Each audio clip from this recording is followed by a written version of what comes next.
Méditation du jour vendredi 19 juin 2026. Hébreux 12 verset 2. Ayant les regards sur Jésus, le chef et le consommateur de la foi, qui, en vue de la joie qui lui était réservée, a souffert la croix, méprisé l'ignominie, et s'est assis à la droite du trône de Dieu.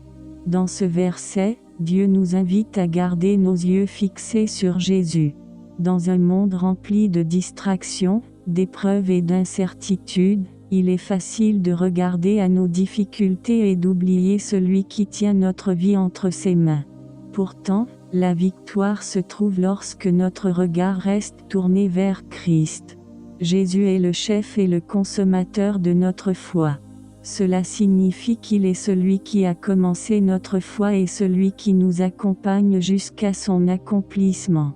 Ce que nous sommes capables de traverser aujourd'hui vient de sa force et de sa grâce. Jésus lui-même a connu la souffrance. Il a porté la croix, il a été rejeté, humilié et moqué.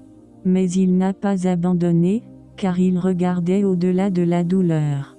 Il voyait la joie qui lui était réservée, notre salut, notre réconciliation avec Dieu et la victoire sur le péché et la mort.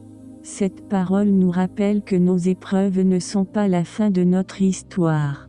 Lorsque nous passons par des moments difficiles, nous devons garder confiance en Dieu et nous rappeler que Jésus est déjà victorieux. Aujourd'hui, ne fixe pas tes yeux sur tes problèmes, la peur ou le découragement. Regarde à Jésus. Il est fidèle, il connaît tes combats et il te donnera la force d'avancer. Celui qui a commencé une bonne œuvre en toi est capable de l'accomplir. Déclaration de foi.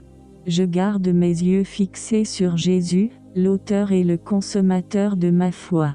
Peu importe les épreuves, je choisis de lui faire confiance, car il me conduira jusqu'à la victoire. Amen. Si tu n'as pas encore donné ta vie à Jésus-Christ, sache qu'il t'aime profondément. Il a donné sa vie sur la croix afin de te sauver. Ouvre-lui ton cœur, demande-lui pardon et reçois-le comme ton Seigneur et ton Sauveur. Que le Saint-Esprit te conduise dans une communauté fidèle à la parole de Dieu, où Jésus-Christ est honoré et où l'on marche selon sa volonté. N'oublie pas de t'abonner à la chaîne Faire des disciples pour Christ, d'activer la cloche de notification et de partager cette méditation afin que d'autres soient encouragés par la parole de Dieu. Nous te souhaitons une excellente journée.